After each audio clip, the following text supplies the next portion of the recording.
السلام علیکم دوستو، آج کی ویڈیو میں آپ کو حضرت علی رضی اللہ تعالی عنہ کے ایک ایسے جملے کے بارے میں بتانے جا رہا ہوں جسے لوگ صرف ایک قول سمجھ کر گزر جاتے ہیں، مگر حقیقت میں یہ جملہ ہر ظالم حکومت کے لیے خطرے کی گھنٹی ہے۔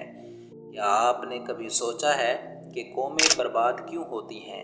یا صرف اس لیے کہ وہ کافر تھیں یا ان میں دولت کی کمی تھی؟ نہیں دوستو، بربادی کی اصل وجہ کچھ اور ہوتی ہے، اور حضرت علی رضی اللہ تعالی عنہ نے صرف ایک جملے میں وہ راز کھول کر رکھ دیا ہے۔ یہ جملہ بظاہر چھوٹا ہے مگر اس کی گونج صدیوں تک جاتی ہے۔ یہ الفاظ ہر اس حکمران کے لیے پیغام ہیں جو اپنے اقتدار کو طاقت سے نہیں انصاف سے بچا سکتا ہے۔ آج کی ویڈیو میں ہم جانیں گے کہ یہ جملہ کیا ہے، اس کا مطلب کیا ہے، اور آج کے ظالم نظاموں کے لیے یہ کیسے آئینہ ہے۔ ویڈیو کو آخر تک ضرور دیکھیے گا کیونکہ یہ الفاظ صرف تاریخ نہیں بلکہ آج کا سچ ہیں۔ پیارے بھائیو، ویڈیو سے پہلے آپ سے ایک چھوٹی سی درخواست ہے کہ ہماری ویڈیو کو لائک کر دیں اور حمید بھائی آفیشیل چینل کو سبسکرائب کرنا مت بھولیے گا تاکہ ایسی ہی اسلامی حقیقتیں آپ تک مسلسل پہنچتی رہیں۔ تو پھر دیر کس بات کی، آئیے سمجھتے ہیں حضرت علی رضی اللہ تعالی عنہ کا وہ فرمان جو آج ہم جس جملے پر بات کرنے جا رہے ہیں وہ محض 4 یا 5 الفاظ نہیں بلکہ وہ ایک ایسا آئینہ ہے جس میں ہر ظالم حکمران، ہر فاسد نظام اور ہر بکھرتی ریاست اپنا چہرہ دیکھ سکتی ہے۔ جی ہاں، حضرت علی رضی اللہ تعالی عنہ نے فرمایا، کفر کا نظام چل سکتا ہے مگر ظلم کا نہیں۔ یہ الفاظ صرف ایک قول نہیں بلکہ صدیوں کی سیاست، حکمرانی اور تباہی کی تاریخ کا خلاصہ ہے۔ یہ وہ سچ ہے جو زبان سے نکلا تو تھا 1400 سال پہلے، مگر آج بھی ہر کرسی، ہر عدالت اور ہر ایوان میں گونج رہا ہے۔ آپ نے تاریخ میں کئی عظیم سلطنتوں کے نام سنے ہوں گے: فرعون، نمرود، رومن امپائر، ساسانی سلطنت، منگول، سوویت یونین۔ ان میں کئی قومیں غیر مسلم تھیں، کافر تھیں، مگر ان کا زوال کفر کی وجہ سے نہیں بلکہ ظلم، ناانصافی اور حق تلفی کی وجہ سے ہوا۔ یہ قومیں ٹیکنالوجی میں آگے تھیں، ان کے پاس فوجی طاقت تھی، سونا تھا، دولت تھی، مگر انصاف نہیں تھا، اور یہی ظلم ان کے زوال کی سب سے بڑی وجہ بنا۔ حضرت علی کرم اللہ وجہہ الکریم کا یہ جملہ کیوں اتنا اہم ہے؟ حضرت علی رضی اللہ تعالی عنہ صرف نبی کریم صلی اللہ علیہ وسلم کے چچا زاد بھائی ہی نہیں تھے بلکہ وہ علم کا دروازہ، عدل کی علامت اور خلافت راشدہ کا چوتھا روشنی چراغ تھے۔ ان کی پوری زندگی انصاف، تقویٰ، قربانی اور بے مثال حکمت کا نمونہ تھی۔ ان کا ہر فیصلہ علم پر، ہر قدم عدل پر اور ہر عمل اللہ کے خوف پر مبنی تھا۔ جب انہوں نے یہ جملہ فرمایا، کفر کا نظام تو چل سکتا ہے مگر ظلم کا نہیں، تو یہ کوئی عام بات نہیں تھی۔ یہ صرف عرب کے حکمرانوں کے لیے نہیں تھا، نہ ہی صرف مسلمانوں کے، بلکہ یہ قیامت تک آنے والی ہر قوم، ہر حکومت، ہر ریاست اور ہر حکمران کے لیے ایک اٹل قانون تھا۔ یہ جملہ دنیا کے ہر تخت و تاج کو خبردار کرتا ہے کہ اگر تمہارے نظام میں انصاف نہیں، اگر تم رعایا کا حق مارتے ہو، اگر تم ظلم کو چھپاتے ہو، تو تمہارا اقتدار زیادہ دیر نہیں چل سکے گا، چاہے تم کتنے ہی مذہبی، کتنے ہی طاقتور یا کتنے ہی امیر کیوں نہ ہو۔ اگر آپ کو حضرت علی رضی اللہ تعالی عنہ کے اس جملے پر شک ہے تو ذرا تاریخ کی آنکھ سے دیکھو۔ فرعون مصر کا سب سے طاقتور بادشاہ، دریاؤں پر حکم، خزانے بھرے ہوئے مگر دل میں تکبر، ہاتھوں میں ظلم، انجام سمندر میں غرق ہونا۔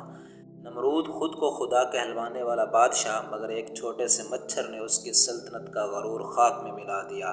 اب دوسری طرف دیکھو، کچھ غیر مسلم ممالک ایسے ہیں جہاں نہ قرآن کی حکمرانی ہے، نہ اذانیں گونجتی ہیں، مگر انصاف کا نظام ہے، ادارے مضبوط ہیں، تو وہاں نظام چل رہا ہے، لوگ محفوظ ہیں، عوام کو حق مل رہا ہے۔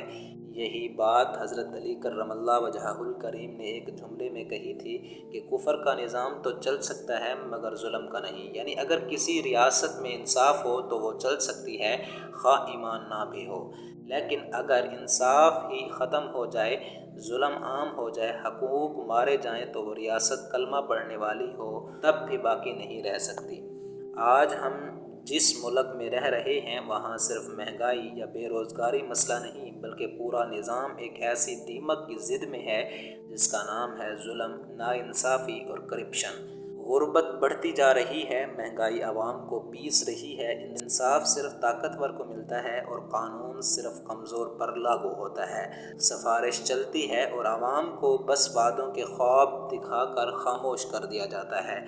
اگر آپ جاننا چاہتے ہیں کہ عدل کیا ہوتا ہے تو آئیے حضرت علی رضی اللہ تعالیٰ عنہ کا ایک تاریخی واقعہ سنتے ہیں جو صرف ایک واقعہ نہیں بلکہ قیامت تک کی قیادت کا معیار ہے۔ حضرت علی کرم اللہ وجہہ الکریم کے بھائی حضرت عقیل رضی اللہ تعالیٰ عنہ نسبتاً کمزور مالی حالت میں تھے۔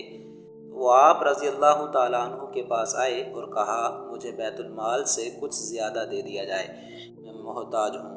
یہ سن کر حضرت علی کرم اللہ وجہہ الکریم نے چراغ کی بتی سے آگ جلا کر ان کے قریب کی۔ حضرت عقیل رضی اللہ تعالیٰ عنہ فوراً پیچھے ہٹے تو حضرت علی رضی اللہ تعالیٰ عنہ نے فرمایا، جب تم دنیا کی آگ برداشت نہیں کر سکتے مجھے آخرت کی آگ میں کیوں جھونکنا چاہتے ہو؟ سبحان اللہ! یہ ہوتا ہے خوف خدا، یہ ہوتا ہے عدل، جہاں بھائی بھی ہو، محبت بھی ہو، مجبوری بھی ہو، لیکن حق کے معاملے میں کوئی رعایت نہیں۔ حضرت علی رضی اللہ تعالیٰ عنہ نے بیت المال کو ذاتی خزانہ نہیں سمجھا بلکہ امت کی امانت سمجھ کر اس کی حفاظت کی۔ آج اگر ہمارے حکمران بھی بیت المال کو اپنی جاگیر سمجھنا چھوڑ دیں تو غربت، مہنگائی اور بدامنی خود بخود ختم ہو جائے گی۔ ہم دن رات حکمرانوں پر تنقید کرتے ہیں، ہم کہتے ہیں کہ ملک کا نظام خراب ہے، حکومت ناکام ہے، عدل نہیں ہے، انصاف مر گیا ہے، لیکن ایک لمحے کے لیے رک کر خود سے بھی سوال کریں، کیا ہم خود عدل کرتے ہیں؟ کیا ہم اپنی حیثیت میں حقدار کو اس کا حق دیتے ہیں، یا پھر ہم بھی ظلم کے کسی نہ کسی زنجیر کا حصہ بن چکے ہیں؟ اگر ہم چاہتے ہیں کہ ہم حضرت علی رضی اللہ تعالیٰ عنہ جیسا حکمران ملے تو پہلے ہمیں حضرت علی جیسی عوام بننا ہوگا، کیونکہ یاد رکھو جیسا معاشرہ ہوگا ویسے ہی حکمران بھی ہوں گے۔ ہم اگر خود بدلیں گے تو نظام بھی بدلے گا اور قیادت بھی خود بخود بدل جائے گی۔ حضرت علی رضی اللہ تعالیٰ عنہ کا یہ جملہ یہ صرف ایک قول نہیں، ایک آئینہ ہے جو ہر حکمران، وزیر، جج، پولیس افسر اور عام شہری کو اپنا چہرہ دکھاتا ہے۔ یہ الفاظ صرف ماضی کی کتابوں میں لکھنے کے لیے نہیں بلکہ آج کے معاشروں، حکومتوں اور اداروں کو جگانے کے لیے ہے۔ یہ صرف تاریخ نہیں، یہ آنے والی نسلوں کا مستقبل ہے۔ تو آئیے آج اسی لمحے دل کی گہرائی سے ایک وعدہ کرتے ہیں، جہاں بھی ظلم دیکھیں گے خاموش نہیں رہیں گے، جہاں بھی عدل نظر آئے اس کا ساتھ دیں گے اور اپنی زندگی میں خود انصاف کے راستے پر چلنے کی کوشش کریں گے، چاہے وہ کتنا ہی مشکل کیوں نہ ہو۔ کیونکہ اگر ہم نے ظلم کے خلاف آواز نہ اٹھائی تو وہ دن دور نہیں جب تاریخ ہمیں بھی ظالموں کے صف میں لکھ دے گی۔ اگر آپ کو یہ ویڈیو اچھی لگی ہو تو اس ویڈیو کو لائک ضرور کر دیں اور کمنٹ میں صرف اتنا لکھ دیں کہ ہم عدل کے ساتھ ہیں۔ اور اگر آپ چاہتے ہیں کہ ہم آپ کے لیے ایسی ہی اسلامی، علمی اور دل کو چھو لینے والی ویڈیوز بناتے رہیں تو حمید بھائی آفیشیل کو ابھی تک سبسکرائب نہیں کیا تو ضرور کریں اور بیل آئیکن کو بھی دبائیں تاکہ حق کی بات آپ سے رہ نہ جائے۔ ہم پھر ملیں گے اگلی ویڈیو میں، تب تک کے لیے اللہ حافظ۔